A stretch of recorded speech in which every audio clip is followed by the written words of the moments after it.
Welcome back to the channel, welcome back explorers. My name's Jack and today we're going to be delving back into the crazy world of NASCAR. We've done crazy speed, crazy street courses, I've learnt about the sport, so now I thought we'd go for something a little bit more on the funnier, sillier side, because it does seem like a very intense sport. I'm sorry if you can hear the fan in the background, I'm warm, get over it. Now, I may not understand everything that's being said in this, so please don't kill me in the comments. I am going to be doing my best. I have no idea what to expect. So if you are new around here and you like what you saw, please leave a like, leave a comment, subscribe if you like. Lets YouTube know I'm doing something good, I suppose. And if you're old around here, welcome back explorers.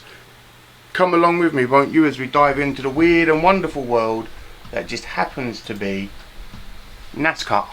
There are plenty of dumb moments in NASCAR. Some people write the whole entire sport off just thinking it's dumb. You may have announcers saying stuff that's completely out of pocket. Aggressive goes around! Or NASCAR could fail to throw a caution, causing the entire field to wipe out. And this guy gets away with driving backwards during races over and over again, and there is nothing NASCAR does about it. But upon the dumb moments in this video, you can't get much worse than doing something so bad that you lose an entire race in one simple move. This guy with a bowl cut tried picking a fight and lost. These people risked their lives by climbing on top of a fence during a race. But what's a video about dumb moments in NASCAR without talking about the mistakes NASCAR makes themselves? The officiating crew is responsible for throwing a caution if the track gets too wet to race on, which actually happened at a race in New Hampshire in 2021. A downpour started on one end of the racetrack, and the only ones that were actually aware of it were the leaders when they headed into the corner and began to slide uncontrollably. Kyle Busch wrecked from the lead, and Truex and Hamlin would be the ones to follow. This ended Busch's entire day, but he didn't head home without letting everyone know how he felt.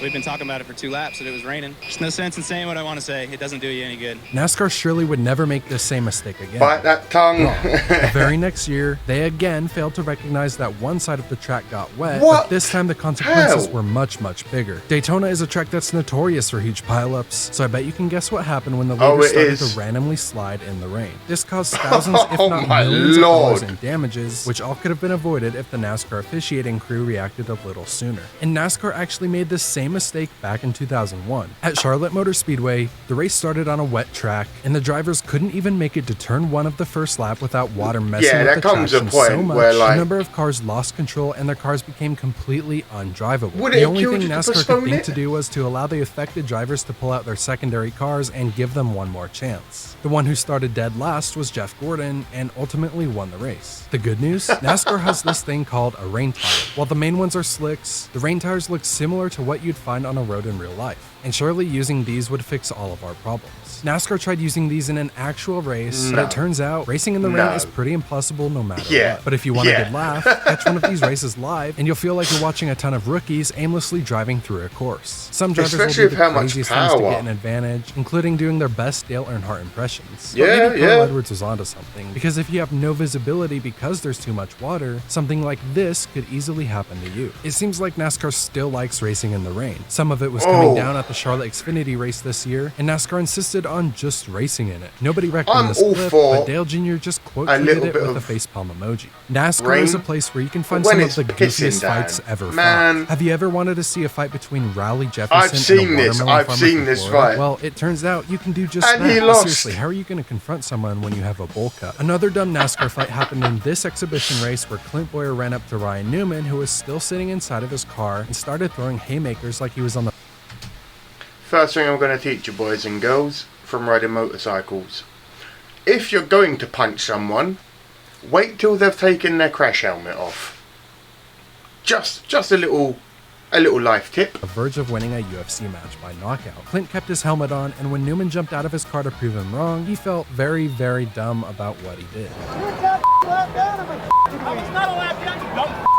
Another unbelievably silly NASCAR fight happened at Las Vegas in 2022. Kyle Busch accidentally ran Bubba Wallace into the wall, and without any hesitation at all, Bubba came back to wreck him immediately. And it created an unfortunate time for Christopher Bell because he was innocently collected in all of this while trying to win the championship. And what puts this above all else is the way Bubba jumped out of his car and wanted to fight Larson after ending both of their races. Even Christopher Bell had more of a reason to be mad at this point, and Bubba received a one-race suspension for the whole sequence of events. Yeah, it seems a bit dumb. And of course, we can't forget to mention the beef between Denny Hamlin and Chase Elliott. In this year's Coke 600, Chase Elliott got angry with Hamlin after repeated contact and took matters into his own hands, spinning Hamlin in the right rear, which made him hit the wall head on. Landon Castle once said that the #1 rule of stock car racing is to learn how to wreck somebody without wrecking yourself. And Chase Elliott didn't listen. Not only did he wreck Denny Hamlin on purpose, but Hamlin then called it a tantrum in his interview, exposed him on Twitter, and he proceeded to get banned from the next NASCAR race, all within a 24-hour stretch.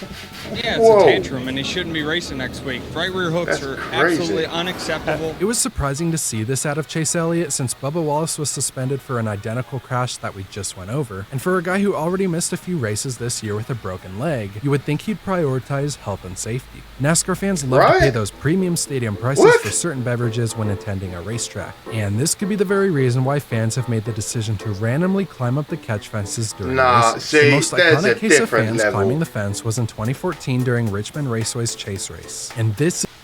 Sorry, you've got to be a different level of stupid. You just do. You've got to be a different level of stupid to climb one of those fences. It's quite literally there as a safety implement to stop you dying if a car comes off the track. Why would you climb it?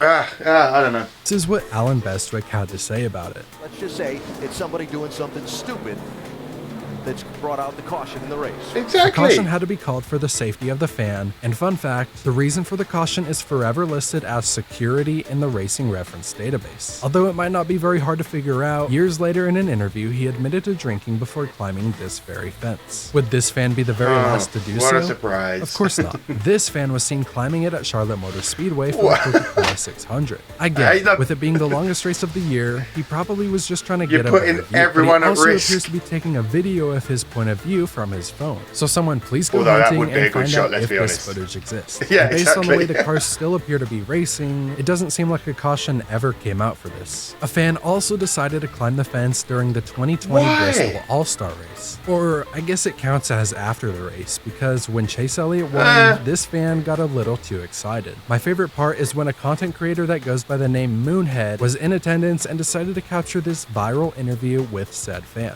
So what inspired you to climb the fence? Chase Elliott won. You're just that overcome with emotion you had to climb something? Yes, I love Chase Elliott. Alright, I get it. Did you know it's been 6 years since Jimmy Johnson last won in NASCAR? It also happens to be the very same day that this race fan climbed the Dover catch fence in turn 4. This is by far the craziest one because the race was still under green and one of his legs was dangling. He went to the top. Yeah, no, that's caution was called, insane. and I feel like I have to say this, so don't worry YouTube, he made it down safely and here is the proof. Kyle Busch has already won so many NASCAR races and his share of championships that I think at this point he can take certain moments not 100% seriously while also being a good driver. How did you drive that after hitting the grass like that and bending that splitter? KFB. Think about the time where he ran over these cones, was told not to do that, and the next time just decided to leave his car rogue on pit lane. Nothing is too serious for KFB, and he shows it in the funniest ways possible. In this year's Coke 600, he self-spun on the back straightaway, was facing the wrong direction at the end of his spin, and proceeded to drive in reverse for a quarter of a lap. And the very next day, he jumped on Twitter and made a post about it, which would receive thousands and thousands of likes. This is nothing new for Kyle Busch though. It's really been something he's always done. It happened at Road America in 2021, at Kansas in 2013, and on the final lap of the 2014 Daytona 500. I kind of wonder if it's a nod to his M&M's commercial from way back in the day, where the M&Ms are shown doing the exact same thing. And if Kyle Busch was a character in Cars, he would probably be Mater. There was one really dumb instance in NASCAR where a real-life driver lost one of his real-life sponsors because he rage quit out of a video game. This happened in the NASCAR Invitational Series, which was an iRacing league with real-life drivers that replaced NASCAR during 2020 when the thing happened. Active Cup drivers and even retired ones got to race in it, and during their race at Bristol, Bubba Wallace had a run-in with Clint Boyer. Bubba was live streaming his point of view, probably to Twitch, where he got upset at Clint Boyer for wrecking him and not taking the race seriously. Once Bubba got crashed, he stopped in the racing groove, left the race, and ended his stream. Well, apparently his sponsor Blue Emu paid to be on his video game race car, and that meant that they wouldn't get their money's worth in terms of exposure. Bubba Wallace posted about the incident on Twitter not long after, but Blue Emu saw it as anything but a joke. They made the decision to stop sponsoring Wallace because he's a quitter. Blue Emu made sure to take their stance on the incident and even responded with this gif. And yes, these tweets are real. Sometimes NASCAR announcers will make calls in huge moments that can send chills through your body. Hold on, just back on that Bubba Wallace thing. You need to be held accountable. You're a grown man, you're sponsored, and you're throwing a tantrum in a game. Really? Really? Oh, Richard Petty and Dale Earnhardt. There's another 7-time champ. And other times, they'll put you right to sleep. Larson tried to go to the... I have heard. One time, a commentator named Rick Allen got so excited near the end of a race at Watkins Glen that he called a driver the word aggressive, and when that driver spun, he said this. Aggressive goes around! This became one of the biggest announcer memes in NASCAR history, and was also one of the first videos I ever uploaded to this channel. Jimmy Johnson was one lap away from winning his 5th championship, and on the final lap, the announcer said this. That hammering you hear is the sound of the nail of the final coffin on the chase contender's hopes. Now, I understand the phrase he was going for, but the lights were definitely too bright because the pressure must have made him fumble. Speaking of times where announcers butchered the finish, Justin Allgaier in the red car was about to win this race because Carl Edwards ran out of gas, but he would also run out of gas unexpectedly. Both drivers were coasting to the finish, but then a white car suddenly appeared out of nowhere, and the announcer automatically assumed it was 3rd place Trevor Bayne and ended up looking extremely silly when he realized that it was just a car already 1 lap down. So he ended up overhyping the call completely. Third place is Trevor Bayne. Here they come. It's going to be a drag race to the finish. Could Trevor Bayne do it? Did he get his first win? No. And in this last moment, an announcer said something that was quite out of pocket. Ambrose was leading this race at Sonoma, California, but he still had to save some fuel. So under caution, he shut off his car while going up a hill, but he couldn't get it refired right away. This would mean that he surrendered the lead to Jimmy Johnson with only 7 laps to go, and he basically gave the win away. Remember, we're in California, so this announcer saw it as the perfect time to make this joke. If you want to find Marcos Ambrose, go to the Golden Gate Bridge, because that's where he's standing right now. Oh, wow. That is wrong, man. There's also times where NASCAR drivers completely mess up and lose focus. Most NASCAR fans will know about the one time where Mark Martin was about to win the race, but he pulled into the pits 1 lap too early and gave his win away. And as recently as 2020, Tyler Reddick did something similar where he was running in 4th place, but he happened to stop racing on the last lap, and he didn't realize his mistake until his team started yelling at him over the radio. Boys, everyone.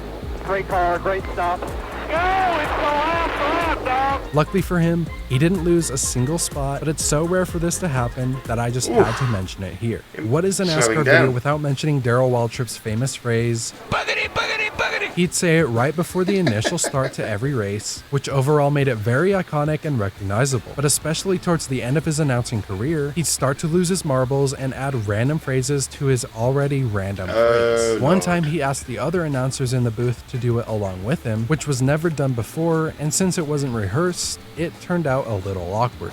Buggity, buggity, buggity! Let's go racing, boys! And one time, for some unknown reason, he decided to call all of the drivers a bunch of hot dogs. Buggity, buggity, buggity! Let's go racing, you bunch of hot dogs! And at this Talladega race, he chose to say it 6 times instead of the usual 3.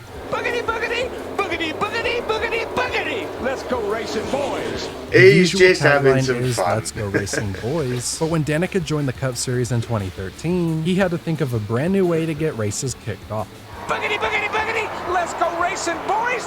And yes, Danica! Most people who don't watch NASCAR are likely to think the original phrase is goofy in itself, but the different iterations were sure to make you laugh if you weren't expecting them. Some race fans weren't fans of DW as an announcer, but seeing the way races are announced now, the nostalgia and wishes for him to return are already coming. Make sure to subscribe so you know the next time I post, or watch this video. Thank you, Raw Gator. If you did enjoy that, go and subscribe to his channel. It will be linked in the comments. It will be linked in the description. That was good. I feel like the commentator at the end there, he was just having fun with it towards the end. Like, I feel like he knew he was coming to the end of his career, so he was just like, enjoying it while he still could. He could have gone a very different way as old and losing his mind and sports commentator, but he went the fun way, I feel like. I enjoyed this. There were some actual dumb moments in this and some real like rib tickling parts, so thank you, Raw Gator. And if you did enjoy, please like, comment, subscribe, and other than that, have a great day, be well, and bye bye.